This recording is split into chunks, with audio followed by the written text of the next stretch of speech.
はい、どうもこんにちは。今日はですね、刈り上げのベーシックカットをやっていきたいと思います。刈り上げのベーシックカットなんですけれども、この動画でお伝えする刈り上げというものはですね、刈り上げのほんの一部分であってですね、この動画でお伝えしたことだけでですね、刈り上げが全て習得できるわけではありません。やはりですね、刈り上げはですね、かなりこの人痘ですね、人間モデルとですね、ウィッグと、相当な違いがありまして、ウィッグでお伝えできるというのはですね、櫛で髪の毛をすくってハサミでまっすぐなラインを切っていく、それぐらいしかですね、なかなかお伝えすることができないんですね。で、うちの YouTube の方で、美容師のための刈り上げ講座っていう動画をですね、いくつか配信してたりとかですね、それ以外にも刈り上げに関してのね、動画っていうのを、いくつか作っていますので、人痘の刈り上げに入る人はですね、ぜひそちらも合わせて見ていただくといいかなというふうに思っております。僕がですねお伝えできるのは美容師のための刈り上げ講座っていうふうなところなんで、またですねちょっとバーバーさんとはかなり大きな差があります。美容師さん多くの方がですね、刈り上げが苦手だというふうなですね、意識が、ある人がすごく多いんですけれども、やっぱその理由はですね、やっぱりかなりバーバーさんの存在っていうのがあると思いますね。バーバーさんの刈り上げというものがですね、世の中にかなり出回ってますので、その刈り上げのクオリティに対して考えれば、なかなかうまく切れないなと。いうふうに思われている方が多いと思うんですけれども、なかなかですね美容師の仕事の特性上というか、来るお客様のですね、客層上ですね、なかなかバーバーさんのような刈り上げを習得するっていうのは非常に難しいんじゃないかなと、いうふうに思います。だからですね、こちらのチャンネルでは、美容師であれば、これぐらい刈り上げできればいいんじゃないかと。いうふうなことをお伝えしていきますので、そういうふうな目でですね見ていただければいいんじゃないかなというふうに思います。でですね、まず、刈り上げの中で一つ大事になってくるのがハサミの開閉操作っていうところが、ものすごく大事になってきますね。こちらが、ハサミですね。これ、僕がメインで使っている、6.3 インチのシザーなんですけれども、刈り上げをですね、行っていこうと思うとですね、少なくとも6インチ以上のやっぱシザーで行っていただきたいなっていうふうなことがありますね。5.5 インチとか、5インチとかっていうふうな、かなり短いタイプのシザーだったら、かなりラインを出すのが、困難になってきますので、できればですね、少し長めのシザーで行っていただきたいなというふうに思います。そしてですね、一つちょっと注意してもらいたいなっていうところがあるんですけれども、刈り上げというのはですね、基本的に櫛を持ちまして、櫛で毛をすくって、その上にハサミをこのように開閉していく。これはですね、バーバーさんでもこういうふうに習いますね。ここの櫛の根元のところにハサミのセーバーを置いて、そこに対してこのセーバーを動かさないように開閉していくということが、基本になってきますね。よく教科書なんかでいうと肘を張ってね、こういうふうに櫛のラインと、肘のラインがまっすぐ、このハサミのラインとこの腕のこの前腕のラインですね、ここはまっすぐ、このような形で、ね、教科書では教えられたりするんですけれども、ここまでですね、堅苦しく、やらなくていいんじゃないかなというふうに思いますね。個人的にはどちらかというと手首を曲げてですね、手首を曲げて、肘は僕は下ろす感じですね。肘を下ろしてこのような感じで刈り上げをやっていく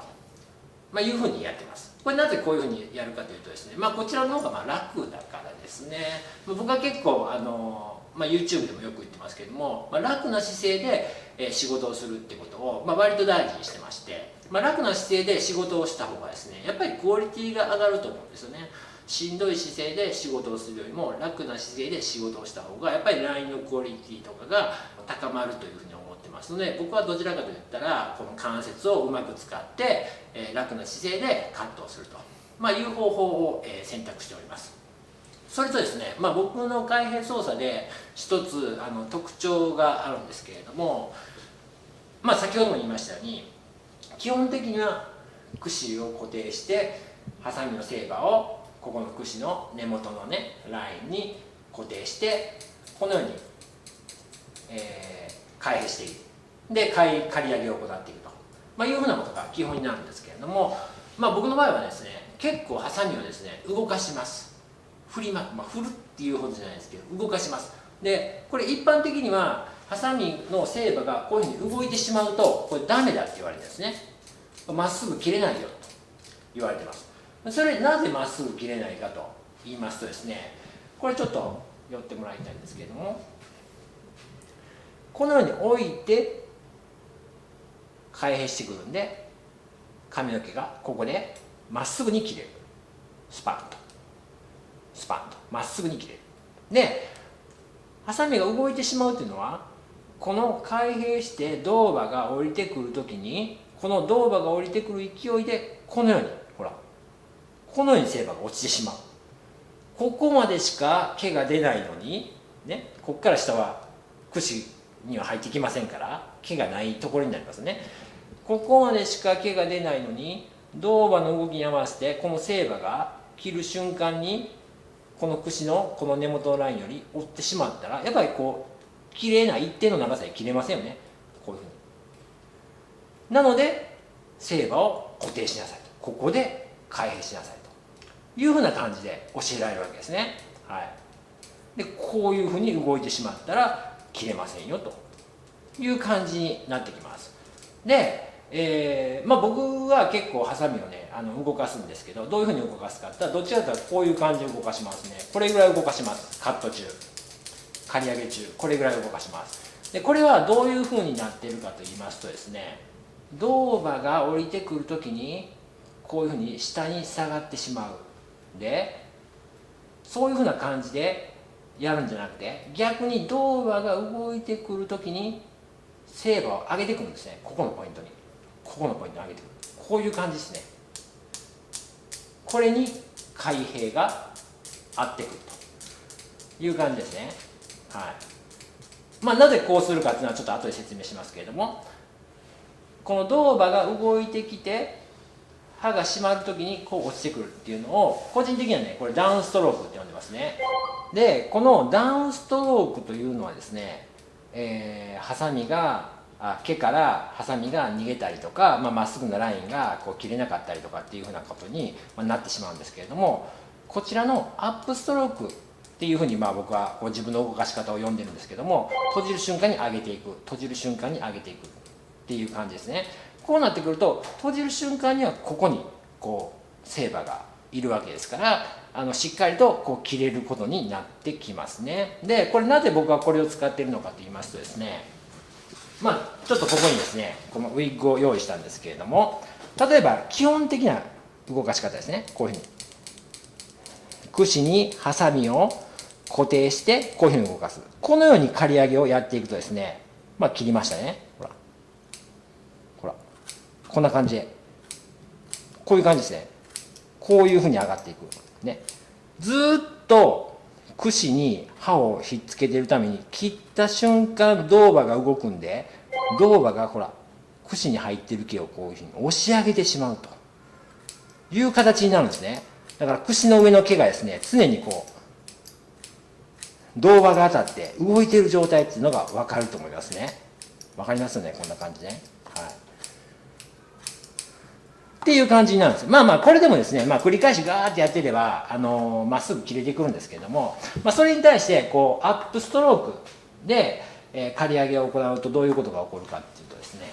ちょっと串の上側の毛を見とってもらいたいんですけど、ちょっとこれ長いので切りますけど、ほらこんな感じでほら全く動かないですよね。この串の上のこの毛がこういうふうに完全に串に入ったまま毛が切られてる。だからこれ切った瞬間一回外れてるんですね。もう一回いきますよ。このように切った瞬間ハサミが一回外れて、でまた開いて、でまた戻ってくる、開いて戻ってくる、開いて戻ってくるっていう風な感じになるんで、ちょうどですねこの串に毛が入ったまま全く上の毛が動かずに刈り上げが行えるという風な形になるんで、僕はこうかなりこれ今ね刃が動いてるのが分かると思いますけど、このようにした方が割とこう切りやすかったりするんで、なので、僕はちょっとこのアップストロークっていうものを、練習していると、い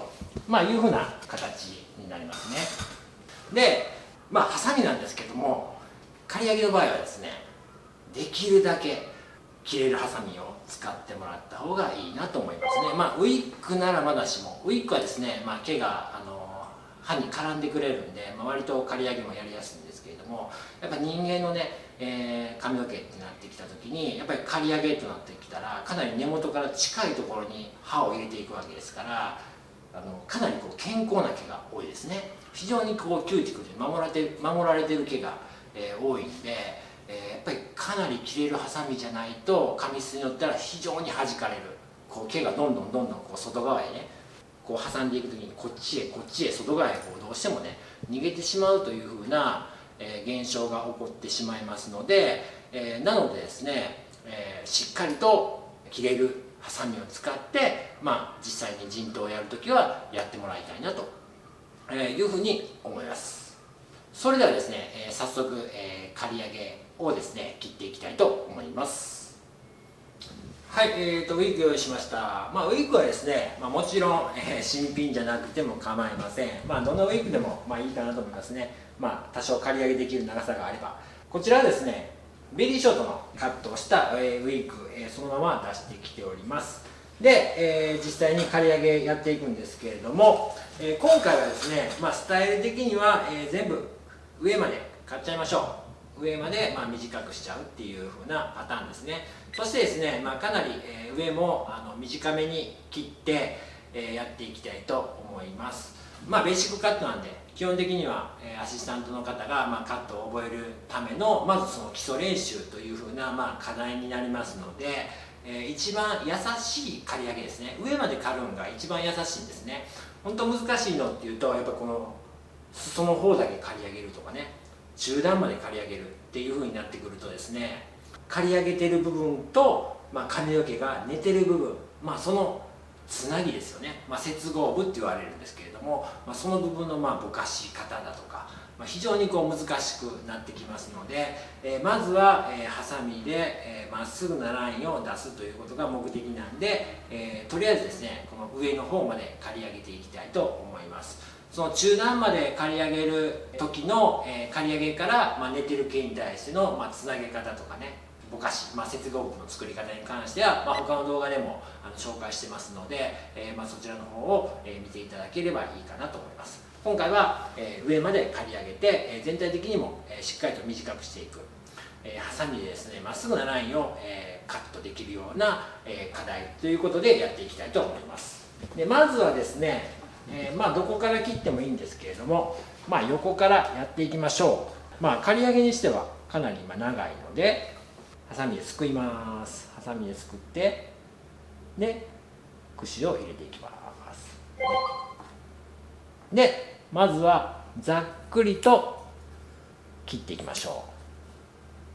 う、これちょっとすくい刈りって言うんですけどね、ハサミですくいながら串を入れて切っていく。ベリーショートの時も言いましたけど、刈り上げというのは毛が立っててその毛先のつながりがスタイルになるわけですから、まず毛が立つ状態を作る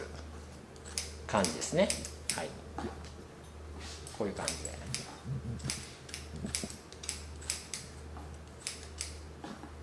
こういう感じで毛が立つ状態をまず作ります。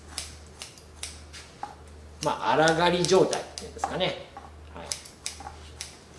である程度このように荒刈りができたら、そこからですね、実際に短くしていきます。こんな感じで、切ります。でここから連続してカットしていきます。上までこの頭皮の、角度を感じながらスーッとこのように上に抜いていきましょう。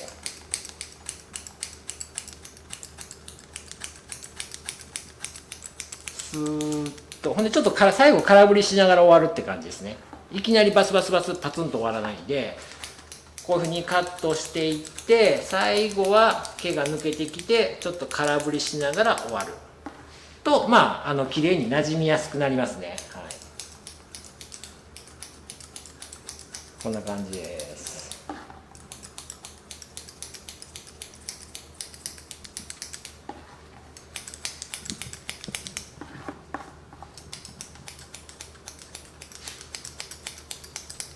は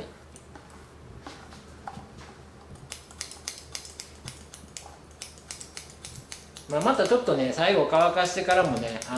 少し整えていきますので、ある程度刈り上げのラインがですね、上までいったら、ここの面っていうのは終わりと、いう形になってきますね。で、ある程度このサイドのですね、面ができましたら、慣れてくるとね、このままずーっとぐるーっと進んでいけるんですけれども、初めのうちはですね、バックのセンター行きましょう。このサイドの面ができたら、そっちの方が分かりやすいんで、バックセンター行きましょう。ちょっとですね、これね、カメラに見やすいように倒しますよ。カメラさんがなかなか撮れないんで、普通の角度だったらちょっと倒しますよ。で、ここからバックセンターから上がっていきます。同じようにバックセンターもこうまずすくいながら髪の毛が立ってくる状態まで切っていきますね。もう立ってきましたね。はい、こちらの方も切っておきます。ある程度上までカットしていくんですけど、ここのネープのこの頭皮の角度ですね、はい、上までってもう本当にここまでカットしてしまったら、刈り上げでねカットしてしまったらすごくちょっとおかしなヘアスタイルになってしまうんで、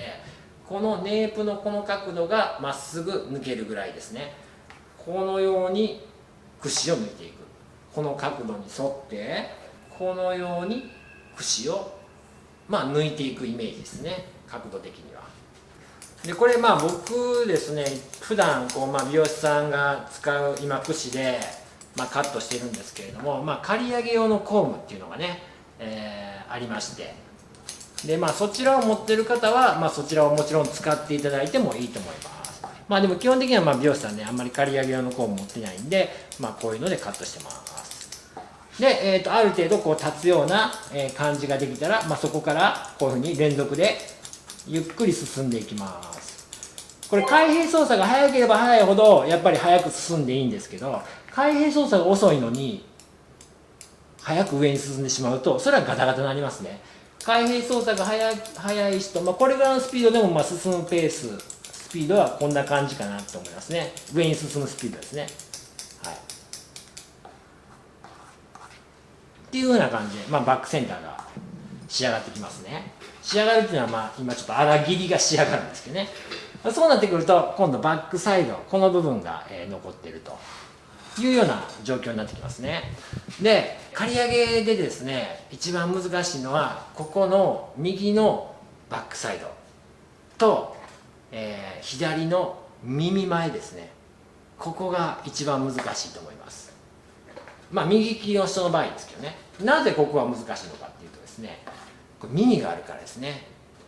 で耳がなければ本来ならウィッグの練習だったらもうこうやって入っていけるんですよ。こうやってハサミをここもこういうふうに切ればいいんですよ、こうやってね。でも実際問題、人痘で言えばですね、耳周りをですねこのように切ることはできません。耳を切ってしまうんで、このままいったらバスッと切ってしまうんで、このように切ることができません。なので基本的にはこのように縦に入れていきますね。縦に入れる。櫛はこう入れたりとか、こう入れたりとかってすることがあるんですけど、このように入れて、櫛も同じように入れて、このように上がっていくこともありますし、逆にちょっとこの辺とかだったら、こう入りませんからね、これ肩とかがあって。櫛は横なんだけど、ハサミは縦に入れて、こう上がっていくと。っていう場合もありますね。このような感じですね。これしっかりとですね、ちょっとこのハサミの開閉のスピードと上がっていくペースですね。特に生え際の場合は、まず上がっていかない。串が止まった状態である程度面を作って、ある程度切れたなと思ったらそこからこうゆっくり上がっていくという感じですね。串とハサミが違う角度からこう上がっていくみたいな感じですね。ハサミをこのように縦に入れないと耳を切ってしまうから、このように縦に入れても安定した開閉操作ですねができるかどうかっていうのがここの部分のポイントになってくると思いますね。でたまにですね、美容師さんの動画とか見てみるとここの部分をね、このように入れる方がね、このようにしてこう刈り上げをしている方が、いらっしゃるんですけれども、これでね綺麗に切れればいいですけどね、僕やってみるとやっぱりこうなかなか難しいですよね。ドボバがやっぱり下から入ってきますんでね、こうやって下から入ってきますんで、結構ねこの感じで面を作るのはすごく難しいですね。できる人はやっていいと思うんですけど、だからおすすめはこういうふうにハサミを縦に入れてこういうふうにやっていくという感じになりますね。うちの動画でですね、よくハサミの開閉操作っていう動画を2回ぐらいかな、出したことあるんですけど、ハサミの開閉操作といえば、学校で教えられるのは、こういう開閉操作ですね。基本的にはこればっかりやらされるね。僕はもうこれだけやってもあんまり意味がないと思ってて、もちろんこれも絶対的に必要なんですけど、やっぱりですね、ハサミをいろんな角度で動かせないといけないですね。だからこういうふうな角度から、例えばこういうこの縦の角度ですね。僕昔やってたのは、よくこう壁に向かってですね、こういうハサミを縦にしてね、で壁に沿うような感じでこう縦に動かす練習みたいなのもやってましたね。でその開閉操作の動画で言ってるのは、これ美容師ならではなんですけど、ハサミを人差し指のこの一つ目のこの関節のところで動かしますけど、これがどんどん人差し指の先に行ってもハサミを動かせるかどうかってことですね。これほら、ハサミがこういう状態、ここからスタートしてこの人差し指の先、ここからスタートして人差し指の先に行く、で最後平べったく持つ、この全ての状態で刃が動かせるかどうかっていうことをですね習得していると、いろんなシーンで結構こう楽にカットができると、いうふうな感じになってきますので、ぜひですね余裕がある人はこの際に覚えてもらえればなというふうに思いますね。このように切れましたら、こちらの左側はですね、バックサイドから切っていきましょう。なぜならバックサイドの方が簡単だからですね。先ほど言いましたように、右のバックサイドと左の耳前が刈り上げでは一番難しい。それは右利きの場合ですけれども、耳の影響によりハサミの入れる角度が難しくなるんで、刈り上げが一番難しくなるということですね。右利きの場合、左のバックサイドに関しては、こちら側に手がありますので、刃先がこうギリギリまで入ってくれるんですね、このようになので、左のバックサイドっていうのは、それほど難しくないですね。こんな感じですね。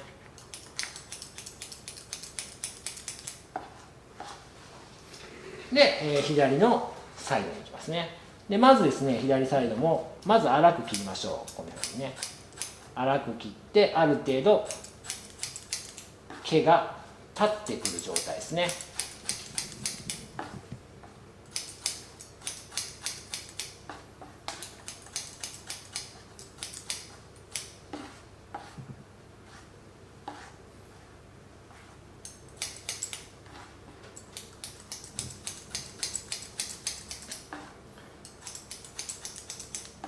毛が立ってくる状態まで来たら、ここからですねまっすぐ上がっていく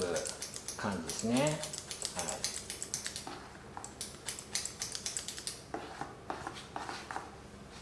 で、串の角度なんですけども、串の角度ね、よくねやっぱりね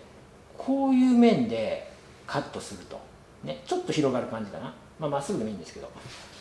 こういう面でカットするときに串の角度もこういうふうに持ってきちゃうんですよね。だからこう持ってきちゃう。こういう面でカットするから。だからこう持ってきたらね、串の刃先が浮いてるんで、こうやって上がっていくとね、ちょっとずれるとですね、もう毛がすくえないんですよね。毛がすくえない。なのでおすすめは串の刃先っていうのはちょっと下げた方がいいと思います。こういう感じですね。こういう感じ、ね、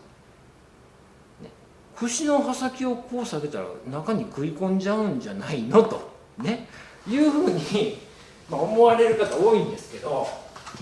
そういうわけではなくてですね、このような刈り上げの面を作っていこうとした時に、串がこういう面だったら毛が入ってこないんですよね。毛が入ってこないで、串はこのように使うわけですよ。このように使うんだけど、ここの串のね、この一番この根元の部分ですよね。串の根元の部分がずっとこの刈り上げのラインを指しているということですね。で、ハサミの角度は刈り上げのこれ面に沿ってるんですよね。串のラインは今こんな感じですね。こんな感じ、ね、でここの串の根元の部分を切る。ハサミの面はこういう感じですね。これは刈り上げの面に沿ってハサミは置いていくと。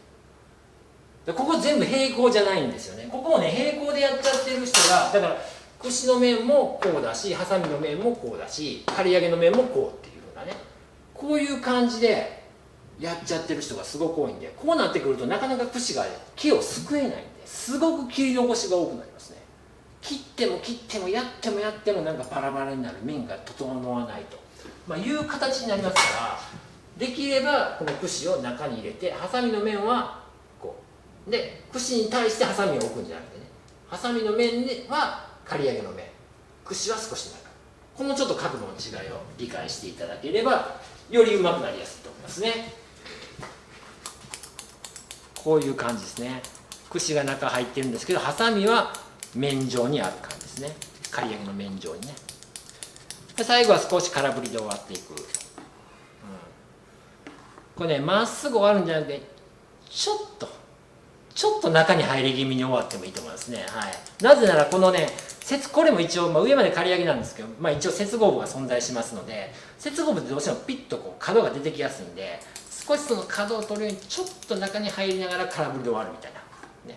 な、ね、そんな感覚が、いいかなと思いますね。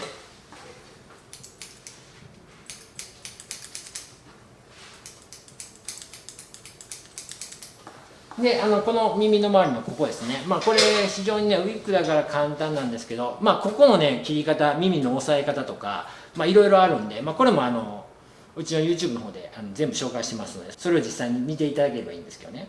こんな感じで、ちょっとこれもね、もう普通もこれウィッグだからこうやっていけちゃうんですけどね、もうこうやっていかずにこう縦に入れていくね。串は横、さっきの右のバックサイドと一緒ですね。こんな感じでこの耳の前の毛を切っていって、でこういう感じに上がってくるみたいなイメージですね。はい、こんな感じですね。で今後の裾周り、一番生え際の周りのこの襟付けに関しても、他の動画でやってますんで、そちらで詳しく見ていただければいいかなと思いますね。とりあえずこのウィッグで習得できるっていうのはね、もう本当にこう櫛とハサミを使ってね、この面を作ると、いうことぐらいなんでね、はい、これができたからといって刈り上げができるとはもう全くならないと、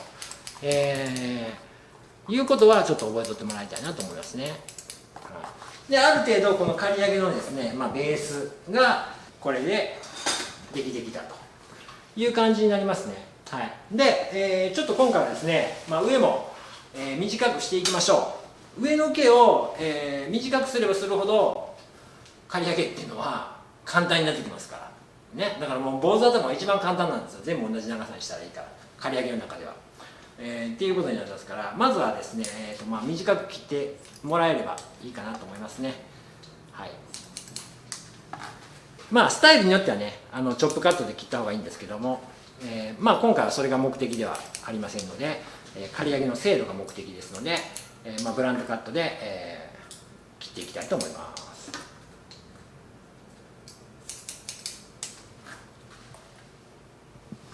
もうちょっと短くしましょう。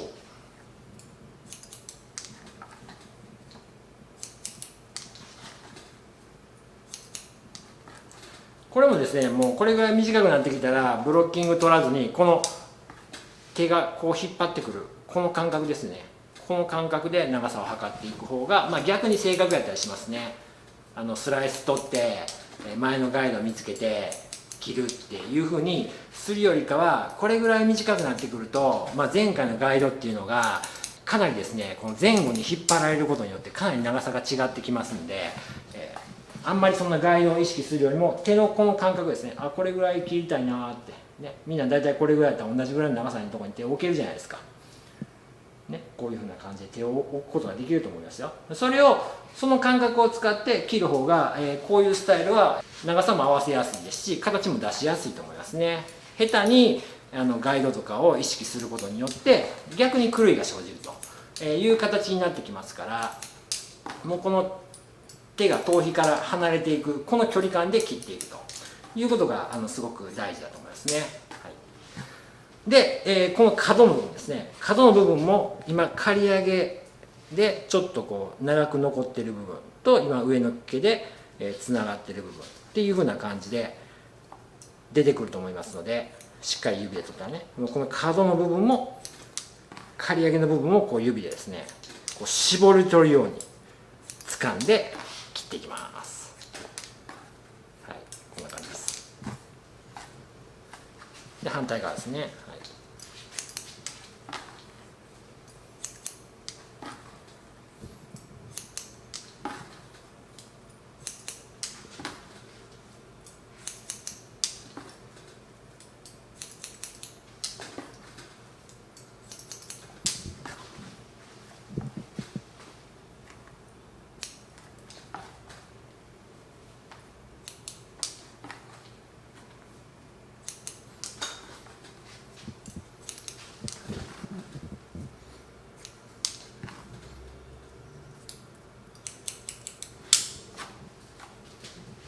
トップとこのサイドですね、この鉢の部分が切れましたので、後ろを切っていきたいと思います。後ろもとりあえずセンターを決めて、でそこからサイドに展開していく感じですね。順番はどっからでもいいですけどね、ある程度こう指の感覚でもう長さっていうか形を切っていくんで、これぐらい短いスタイルになったらですね、もうこの長さを切ったバランスというものがもうヘアスタイルのバランスにもうそのままつながってきますからね、全て毛が立った状態でのスタイルということになりますので、そういう部分で、ここの空間の把握ですね、ここの空間にどれぐらいの長さで切ろうかみたいなイメージを持って切っていくということが大事です。もうこれぐらい短くなってきたら、もうガイドとか合わせてたら本当に狂ってくるんで、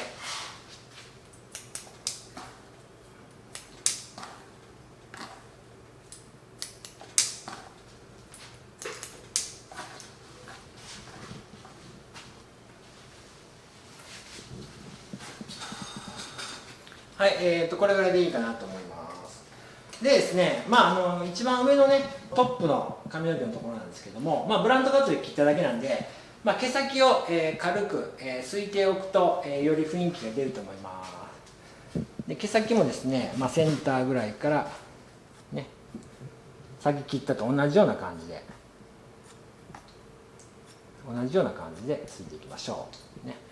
トップ切ってサイドですね、で全部毛先を狙って、毛先というか、かなり根元に近いんですけど、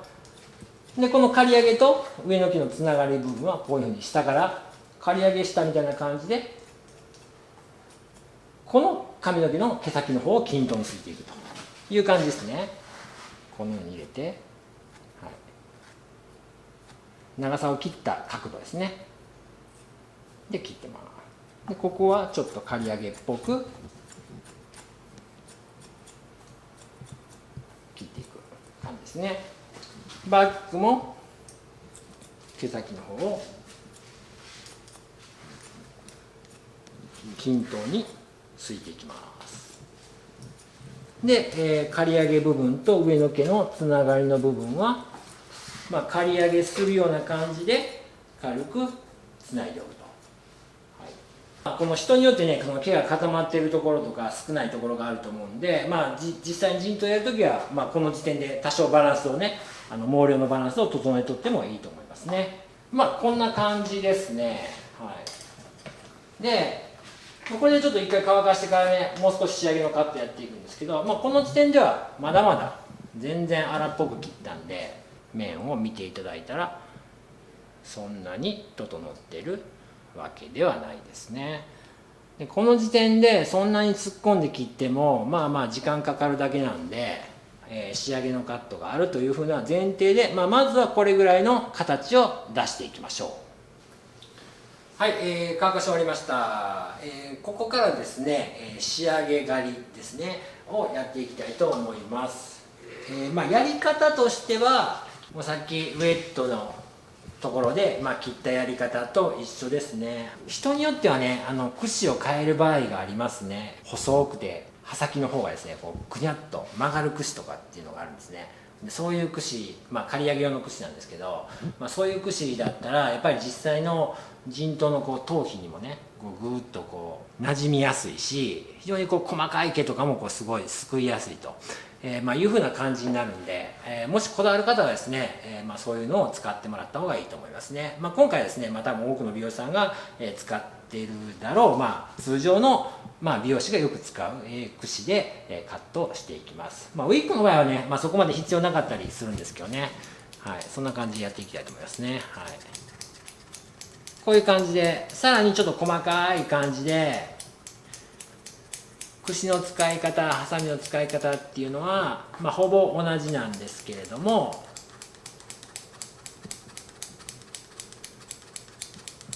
ちょっと仕上げ刈りなんで、細かくきっちりと面を整えるようにやっていくと、いう形ですね。はい、でちょっと言い忘れたんですけど、櫛の持ち方なんですけど、僕このように持ってますね。よく美容師さんが刈り上げしている時に、見受けられるのが、こう持つ感じですよね。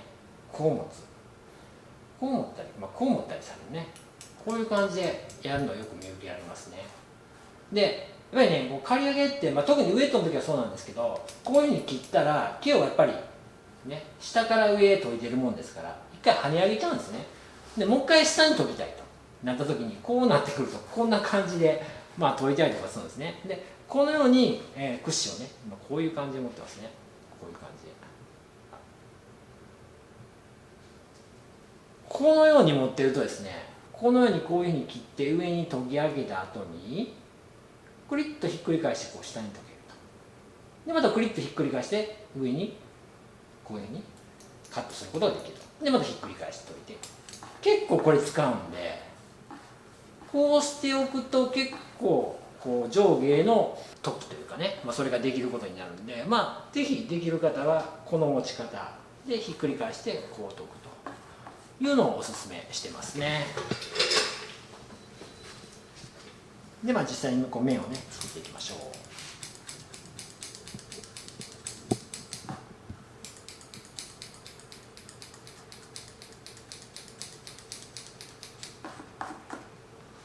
刈り上げといえばね、このように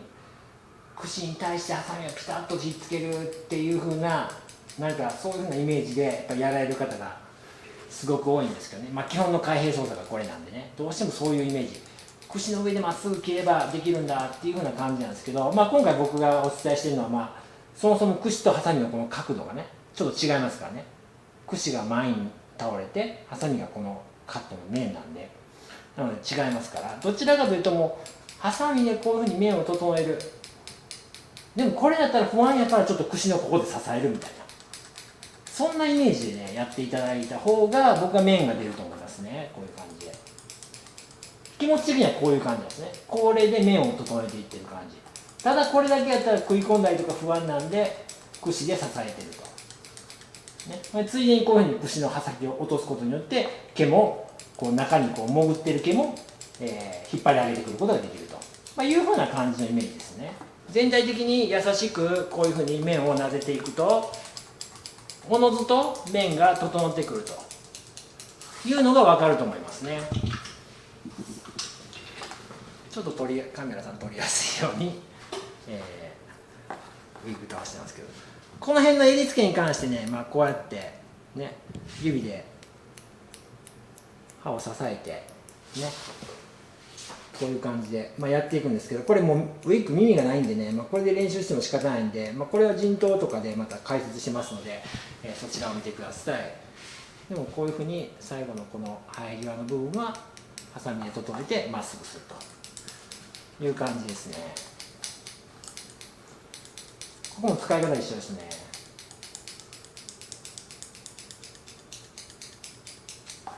こういうふうにハサミである程度の面を出そうとすると、やっぱりねちょっと短いハサミだったら不利ですよね。かなりある程度長いハサミでこの面をなぜるように開閉していく、中に食い込まないように櫛で守っていくと、いうふうなイメージですね。でこう面に対してまっすぐ上がっていくっていうこともあるんですけども、まっすぐ上がっていくだけだったら整わないんで、こういうふうに斜めから入れてみたりとかね、逆にちょっとこっちから入れてみたりとかっていうこともありますね。よくグラデーションボブでこのハの字スライスで切った後、こちら側で、うちの、ベーシックカットであんまりやってないですけど、こういうスライスで切った後にこういうスライスでチェックカットと、いうふうな手法があるんですけども、刈り上げも同じようなこと、同じような理屈ですね。こういうふうなラインで切った後にちょっと斜めでなぜていくことによって、より面が整えやすくなると、いう形になってきますね。だいぶ面がきれくなってきていると思います。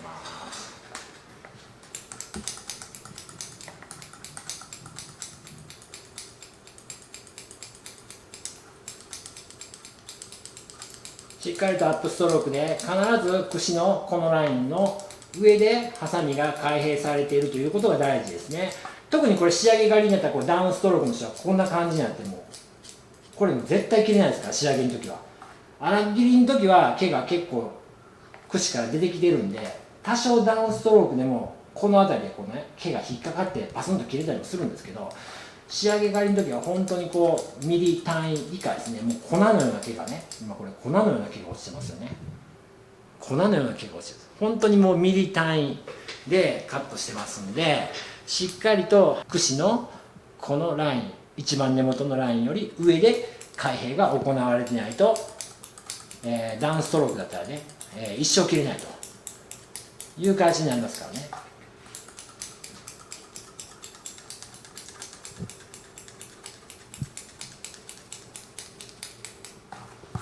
こんな感じで一周やっていきますね。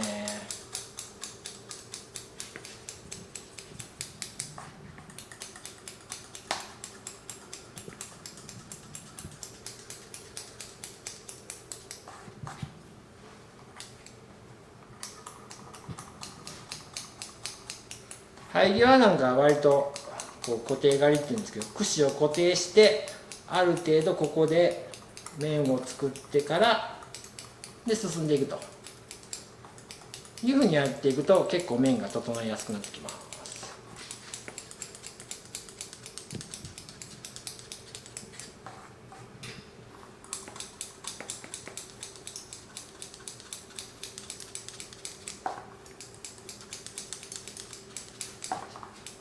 櫛とハサミが連動してるんですけど、意識の中では連動してない感じですね。ハサミで面を整えながら、櫛はその補助ですね。添い手みたいなもんですよね。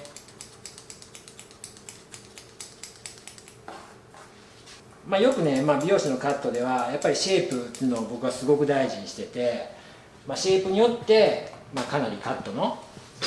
クオリティが変わってくるというふうな話をしてるんですけれども、刈り上げに関して言ったらね、もうシェイプはそんなに大事ではないですね。絶対的にハサミの動きの方が大事ですね。ハサミがいかに正確な位置で開閉してるかっていうことによって、刈り上げのクオリティっていうのは大きく変わってきます。ここは耳があるんで、こんな感じで上がってくる。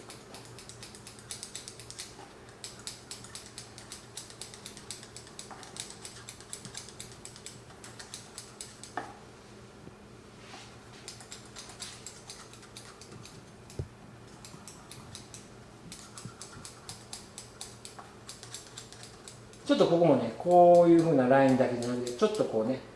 耳の後ろからこう斜めに入っていくことで、まあ、チェックカットみたいな感じで、まあ、より面が、整いやすくなると、まあ、いうことを狙ってやってますね。だからまっすぐ上げないといけないってことはないんですね。いろんな角度から上げていけばいいという形ですね。こう磨くような感じですね。こう磨いて、これもこうちょっとこういうふうにこう磨こうみたいな、こういうふうにちょっと磨こうみたいな、ね、こう磨くこともあればこう磨くこともできるでしょ。でこう磨くこともできるじゃないですか。同じ形なんだけど、そんな感じでちょっといろんな角度から磨き直すことによってその面っていうのが、整ってくると、まあ、いう感じになってきます。で今こんな感じですね。でこれでですね、まあ、ざくっと仕上げ刈りをしたんですけど、まあそんなに丁寧にはやってないですけど、まあ大体、まあ、美容師として求められる刈り上げとしてはまあこんなもんかなっていうようなラインが出てきたと思いますね。初めの状態とはだいぶ違ったというふうな感じがわかると思います。で、ここからなんですけども、結構メンズが得意な美容師さんとかは割とやりますね。バーバーさんなら必ずやると思いますね。この直バサミっていうやり方がありますね。こういう感じ、こういう感じで面を整えていく。わかりますか？これね、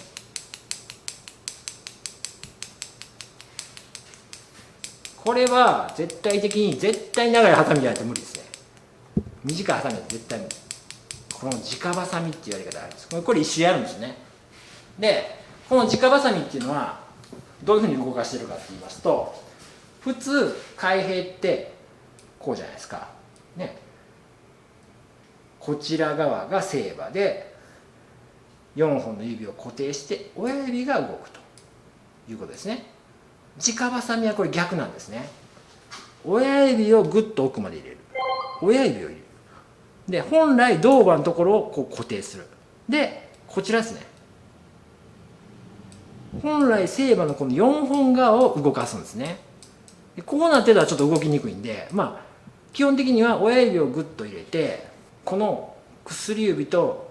中指を浅く、でこの2本で持つ感じかな。こういう感じでこうですね、上を動かす。もうこっち親指動いちゃってますけど、こういう感じですね。親指を固定してこういう感じで、これがこのまま面を整えていくカットになってきますね。まあ直で切るんで、まあ、直バサミって言われてると思うんですけど、こういう感じですね。